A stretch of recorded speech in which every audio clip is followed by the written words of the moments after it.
भोलेनाथ की कृपा हो जाए, इसी मंगल कामना से सभी को शिव महापुराण की कथा श्रवण कराना प्रारंभ कर रही है। आप भी सच्चे श्रोता के स्वरूप में बड़े प्रेम भावना से चारों ओर से ध्यान हटाकर पूरा मन कथा में लगाकर हृदय में भोलेनाथ, पार्वती, गणेश, नांदिया और कार्तिक जी की सुंदर इस परिवार को बिठाकर प्रेम श्रद्धा से कथा को सुने। सूत जी कहते हैं शिव, भगवान शिव के दो पुत्रों का विवाह कैसे हुआ मैंने तुम्हें बताया। कार्तिक जी महाराज का जन्म कैसे हुआ और गणपति गणेश जी का अवतरण मां भगवती के मैर से कैसे हुआ। भगवान शिव अंतर्यामी होते हुए भी गणेश का सर क्यों काटा? काटा तो हाथी का क्यों लगाया? हाथी की धड़ कहां गई? कटा हुआ गणेश का असली सर कहां गया? करवा चौथ के दिन सौभाग्यवती नारी गणेश पति गणेश की पूजा सेवा करते हुए चंद्रमा को क्यों देखती है? इसी कथा को मैं थोड़ा और आगे तुम्हें सुनाता हूं। लक्ष्मी जी ने गणपति गणेश जी को आशीर्वाद दे दिया, क्योंकि मां भगवती पार्वती से गणपति गणेश ने कहा, मां तुम्हारी कृपा से आज मुझे प्रथम पूज्यवान बनने का पद प्राप्त हुआ है। हे मां, मेरी एक इच्छा को पूरी करना, तुम मुझे अपने से कभी अलग नहीं करना। पार्वती ने कहा, जाओ गणेश, जहां तुम रहोगे मैं अवश्य तुम्हारे साथ हूं। गणपति गणेश ने वचन दिया, मां भले ही देवताओं के मध्य में सर्वप्रथम मेरी पूजा होगी, पर मैं उसी भक्त संत योगी तपस्वी कर्मकांडी के हाथों से पूजन, यजमान के हाथों से पूजन तब स्वीकार करूंगा जब वो मेरी पूजा के बाद तुरंत मेरी माता गौरा की पूजा करेगी। और इसी वरदान के कारण आज गणपति के साथ में गौरा की पूजन होती है। आपके घर में जो गणेश जी के साथ में देवी है वो वास्तविकता में गौरा है,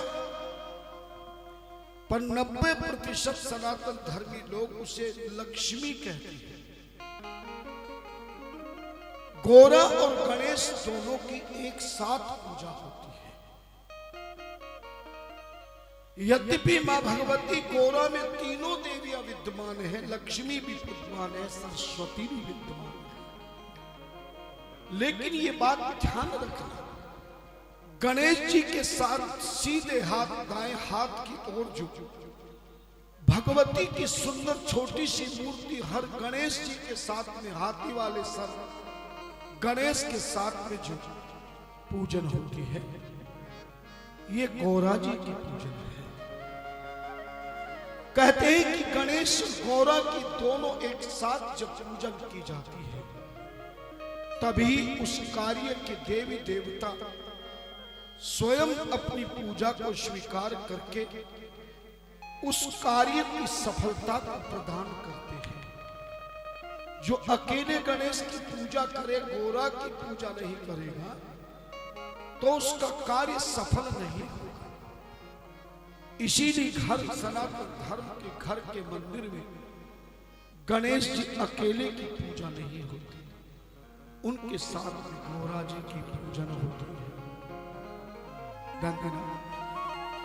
वैसे तो हमारे सनातन धर्म में 5 प्रमुख देवी देवता है। धन्यवाद। कितने देवी देवता हैं? 5। 5 प्रमुख देवी देवता हैं। और इन 5 प्रमुख देवी देवता इसलिए माने गए कि सृष्टि के प्रारंभ में यही 5 देवी देवता ने ही अवतरण लेकर और जितने भी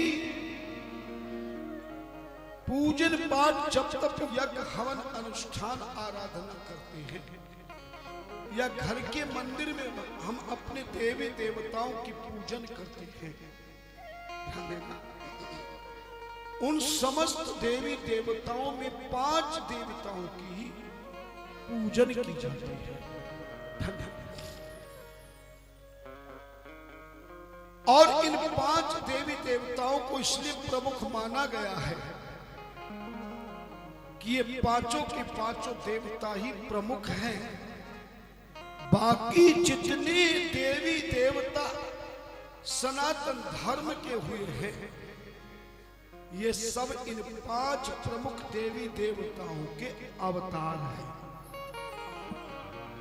और इन 5 देवी देवता कौन से हैं?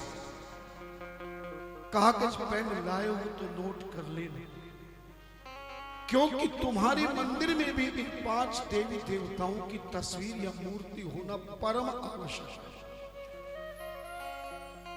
पहला देवता, दूसरा, तीसरा, चौथा और 5 धर्म ग्रंथों ने बताया है। आदित्यम गणनाथम च देवी रुद्रम च केशवम पंचदेवतम इक्तुक्तम सर्वकर्मसु पूज्ये। पहला देवता सूर्य देवता है। पहला देवता कौन सा है? सूर्य देवता है। दूसरा गणपति गणेश जी महाराज हैं। तीसरी मां भगवती है। चौथे भगवान शिव हैं और 5वें विष्णु भगवान। आदित्यम गणनाथम च देवीम रुद्रम च केशवम पंचदेवत्यम इक्तुक्तम सर्वकर्मसु पूज्ये।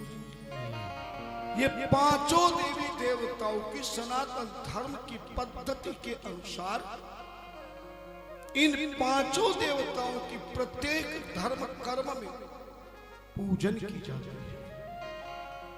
अब आपके मन में एक सवाल होगा कि ये 5 देवता प्रमुख क्यों माने गए? इसलिए माने गए हैं कि ये 5 के 5 देवता 2 रूपों में हैं। ये पिंड रूप में भी है और मूर्ति रूप में भी। इन 5 के अलावा पिंड रूप और मूर्ति रूप कोई दूसरा देवता नहीं है। जैसे भगवान शिव का शिवलिंग है और जटा में गंगा बह रही है, भाल पर चंद्रमा है, तीसरा नेत्र खुला है, गले में सर्पों की माला भस्मी रमाए बागंबर पहने नांदिया पर बैठे डमरू त्रिशूल लिए, ये भोलेनाथ का साकार मूर्ति रूप है।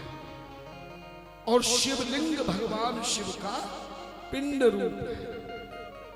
ठीक इसी प्रकार से सूर्य भगवान के भी 2 ही रूप हैं। ये जो आकाश में जिसको आप अर्घ देते हैं, जल देते हैं, ये भगवान शिव का पिंड रूप है। कौन सा रूप है? ये पिंड रूप है। इसलिए पिंड रूप होने के कारण ही हम सूर्य को जल चढ़ाते अर्घ देते हैं। लेकिन सूर्य का मूर्ति रूप भी है।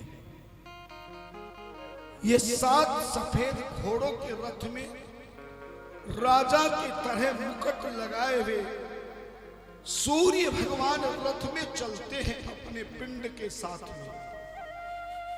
क्योंकि आज सनातन धर्म के भक्तों को ज्ञान ध्यान नहीं है कि सूर्य मूर्ति रूप में भी है।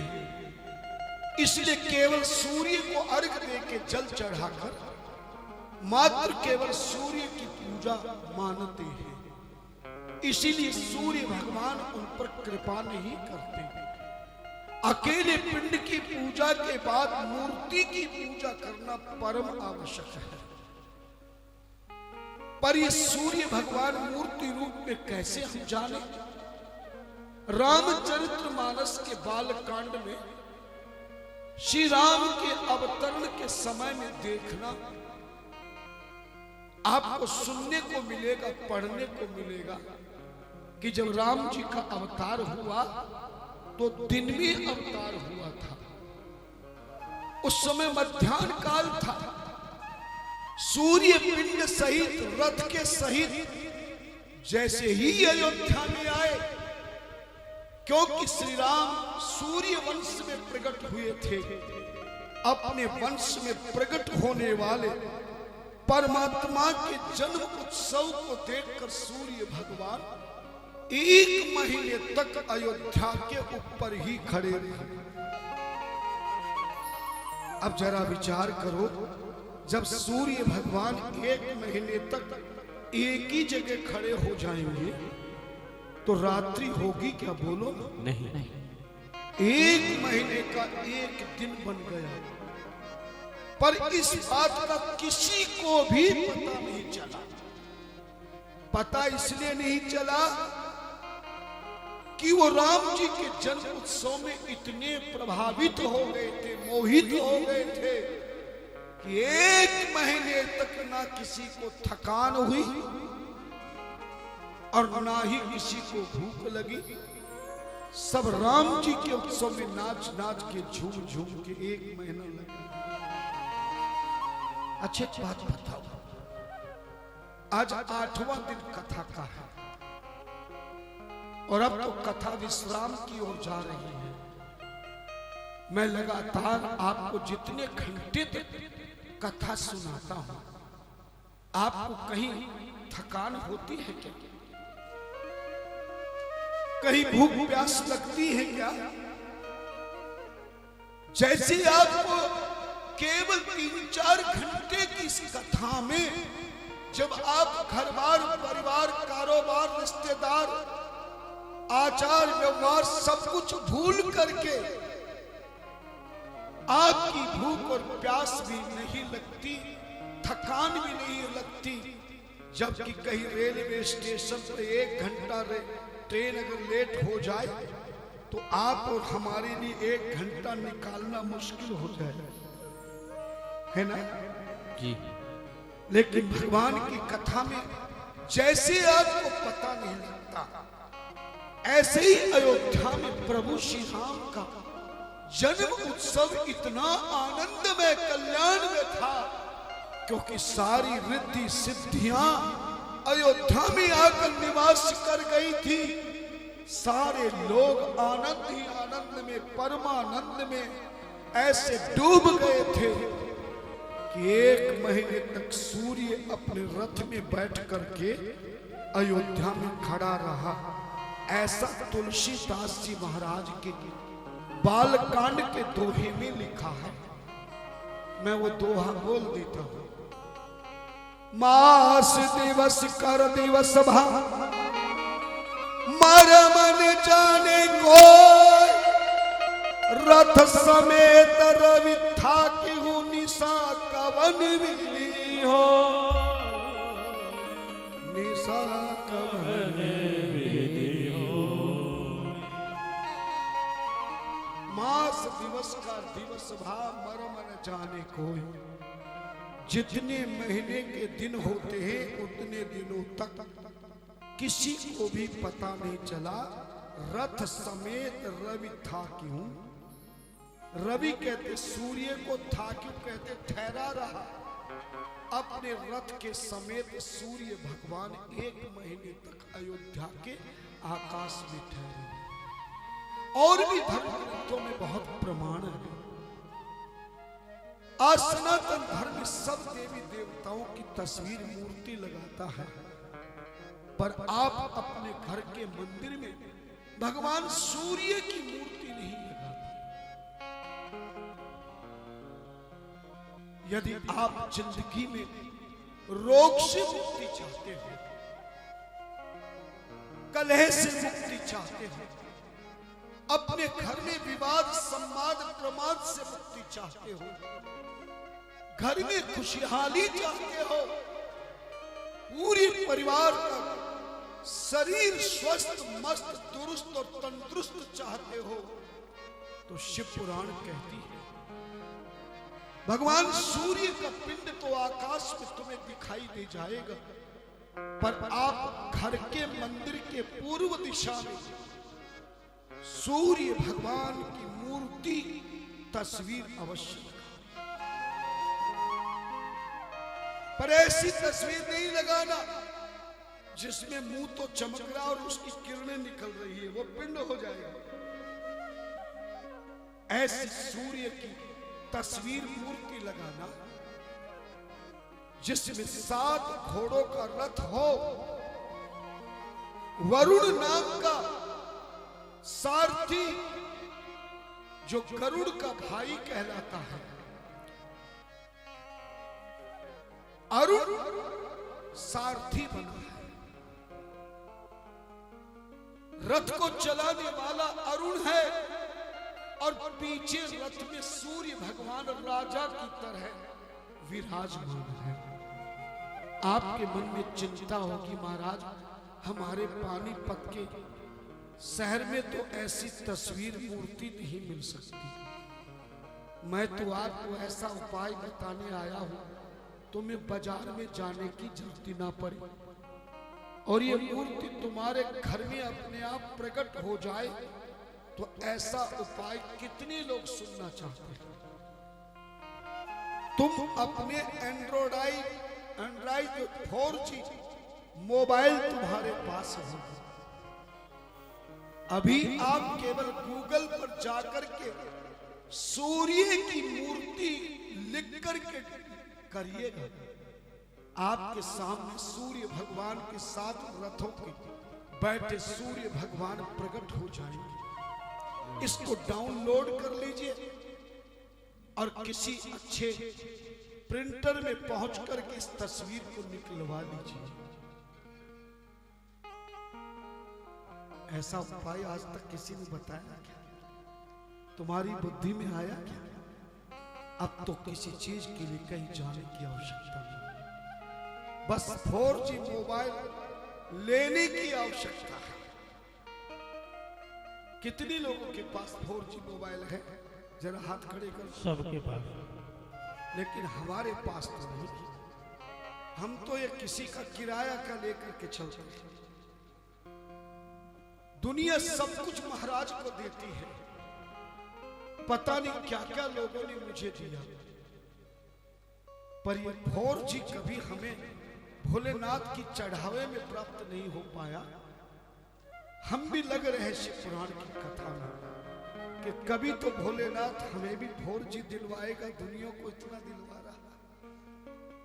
धन सूर्य की मूर्ति को लोड करने के बाद आप इसकी तस्वीर को लेमिनेटेड करवा कर, याद रखना, घर के मंदिर में अंगूठे के बराबर से लेकर 9 इंच की से ज्यादा बड़ी तस्वीर और मूर्ति घर के मंदिर में नहीं लगानी चाहिए।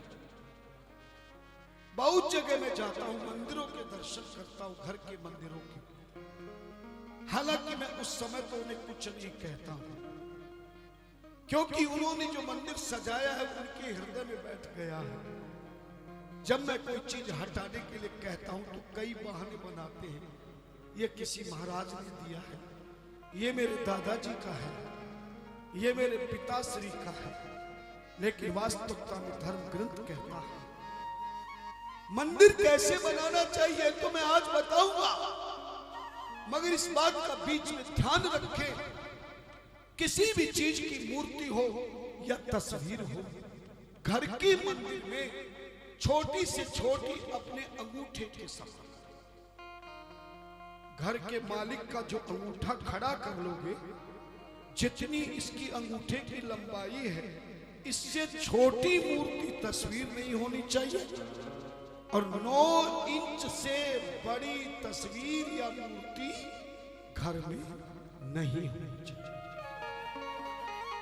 लोग बड़े बड़े फोटो लगाते हैं और कई जगह तो पूरा मंदिर तस्वीरों से भरा है। यद्यपि शास्त्र कहता है एका मूर्ति न संपूज्या गृहीण श्रेष्ठ निश्चिता अनेक मूर्ति संपन्न सर्वान कामान वाप्नुयात्। किसी भी गृहस्थ के घर में अकेली मूर्ति नहीं होनी चाहिए, किसी मंदिर में भी अकेली मूर्ति नहीं होनी चाहिए। हमारे 5 देवी देवताओं की मूर्ति होना जरूरी है और इन 5 देवताओं में भी जितने अवतार हुए हैं, जैसे शिव जी का हनुमान जी का अवतार हुआ, भगवती का सरस्वती लक्ष्मी का अवतार हुआ, भगवान विष्णु का श्री राम और कृष्ण का अवतार हुआ। इन सभी तस्वीरों को मूर्ति रखनी चाहिए, मगर 2 ही बात का ध्यान रखें कि एक जैसी मूर्ति हो या तस्वीर वैसी दूसरी ना हो। अगर दुर्गा जी की तुमने मूर्ति लगा ली है तो फिर तस्वीर मत लगाइए। तस्वीर लगाई है तो केवल दुर्गा की दूसरी मूर्ति मत लगाइए। यानी हर देवी देवता का मूर्ति रूप में हो या तस्वीर रूप में हो, मात्र एक होना चाहिए। हनुमान जी की अगर मूर्ति है तो तस्वीर मत लगाइए, और तस्वीर है तो मूर्ति मत लगाइए। एक से ज्यादा है तो घर के और जगह किसी दीवार में, कमरे में लगा दीजिए, मगर घर के मंदिर में एक जैसी कई मूर्तियां ना लगाएं। 2 शिवलिंग ना हो। शालिग्राम आप 2 रख सकते हैं, 4, 5 भी रख सकते हैं, 7 भी रख सकते हैं, धन्यवाद। लेकिन और देवी देवता आप नहीं रखें। बजने वाला शंख भी एक होना चाहिए, गरुड़ घंटी भी एक होनी चाहिए, धन्यवाद। इसलिए सूर्य भगवान आकाश में पिंड के समान है और 7 सफेद घोड़ों के रथ में बैठे राजा के समान सूर्य की मूर्ति रूप है। इस सूर्य की मूर्ति को पूर्व दिशा में लगाना चाहिए। दूसरा देवता शिव गणेश जी महाराज है। मैंने बताया था गणेश जी की मूर्ति, हाथी वाले सर गणेश की मूर्ति के साथ में गोरा जी को जरूर रखे। चांदी की मूर्ति हो, पीतल की हो, शीशे की, धन्यवाद। कैसी भी मूर्ति आपके घर में, लेकिन मिट्टी की किसी प्रकार की मूर्ति घर के मंदिर में रोज पूजन के लिए नहीं लगानी चाहिए। और जिस गणेश लक्ष्मी की पूजा दिवाली की रात्रि में करते हैं, इसे कभी भी घर के मंदिर में नहीं रखना चाहिए और रोज पूजन नहीं करना चाहिए। दिवाली की रात्रि के गणेश और लक्ष्मी जी अलग होते हैं। चाहे वो मिट्टी के ला सकते हैं, चांदी के बना सकते हैं, अन्य धातुओं के बना सकते हैं, पर लोहे के नहीं हो, स्टील के नहीं। पूजा के बाद इन गणेश लक्ष्मी को अपने लोकर में स्थापित करें और दक्षिणवर्ती शंख, छोटा सा 2 तरह के शंख, आज आएगी कथा बताऊंगा मैं। दक्षिणवर्ती शंख जो अंदर से बंद होता है, इसमें एक दाना अक्षत डालकर ओम महालक्ष्मी मंत्र का जाप करते हुए इस शंख को चावल से भर देना और लाल रेशमी वस्त्र में बांधकर इसे भी लोकर में स्थापित करें।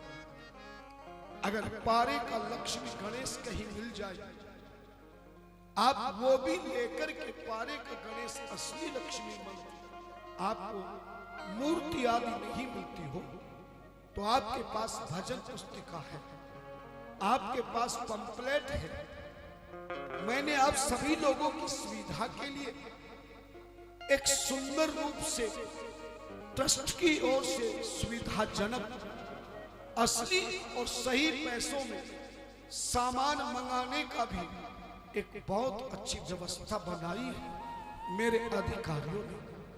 सुमंगलम नाम का एक सुंदर संस्थान है जिनके फोन नंबर आपके भजन पुस्तिका में भी है। आप उन्हें फोन करके जो भी असली मूर्ति, तस्वीर या पूजन धार्मिक सामग्री या रत्न, रुद्राक्ष कोई भी आप मंगाएंगे, प्रत्येक वस्तु को मैं चेक करता हूं और आपके सामने जो मेरे उत्तराधिकारी महान ज्योतिषाचार्य, वास्तविक कर्मकांडी, हस्तरेखा विशेषज्ञ और शिव महापुराण के बाल रूप के परम वक्ता, जिनका प्रमाण आपको मिल गया है, आप भी एक एक वस्तु को वहां चेक करते हैं। इनको 9 रत्नों के बारे में बहुत बड़ा ज्ञान है, रुद्राक्ष के बारे में भी बहुत बड़ा ज्ञान है। आपने छोटी सी उम्र में जो ज्ञान लिया है उसका प्रमाण सुमंगलम की वस्तुओं पर होता है। आप फोन करके कोरियर के द्वारा मंगा सकते हैं। आपको कहीं भटकने की आवश्यकता नहीं, क्योंकि आज लोग ठगने के चक्कर में व्यापार करते हैं। लेकिन मैंने जैसे आपके कष्टों को मिटाने के लिए, दुखों को मिटाने के लिए नई से नई उपाय खोज करता रहता हूं, ऐसे भक्तों की इच्छा हुई कि महाराज धार्मिक सामान जो आप बताते हैं, दिवाली पूजन का सामान, होली पूजन का सामान, भगवती नवरात्रि देवी के पूजन का सामान, गणेश गणपति के उत्सव का सामान, हर प्रकार का सामान हमें असली रूप में मिले।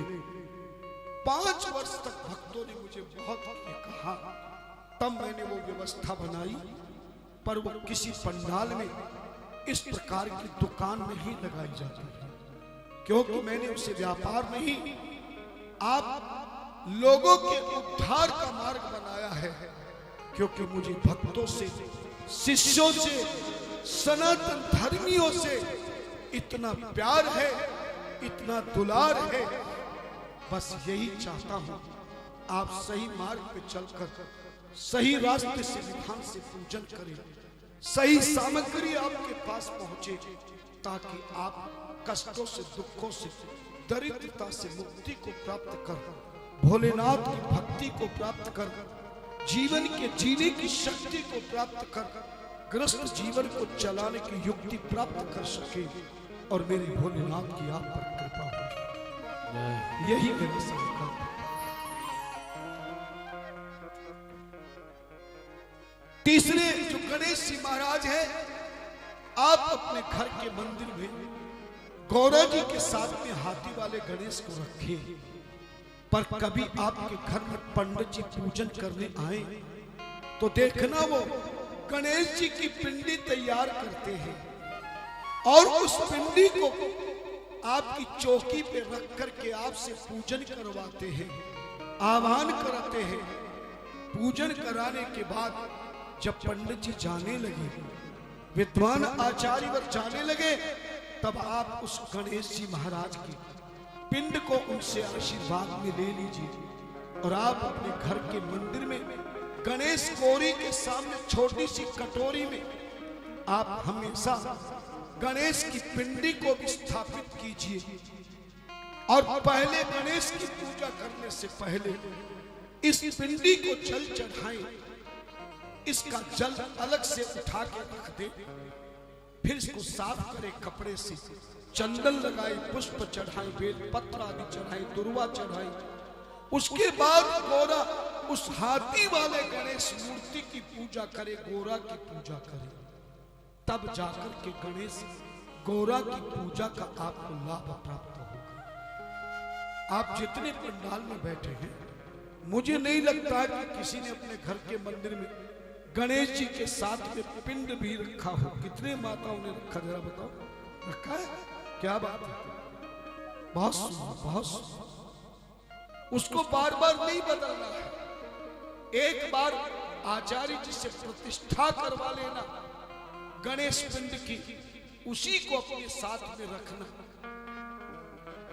धनवान हो तो चांदी का छोटा सा गोलाकार पिंड जैसा, बेर जैसा बनवा करके उस पर भी दुर्वा कलावा बांध करके उस पिंड को ब्राह्मण के द्वारा कोई आयोजन करा के सत्यनारायण की कथा, छोटा हवन, जन्मदिन आदि के समय में करा के प्रतिष्ठित करवा ले। आप जब दोबारा कभी पंडित जी पूजन करने आए तो अपने मंदिर में से वही पिंड पंडित जी को दे दीजिए।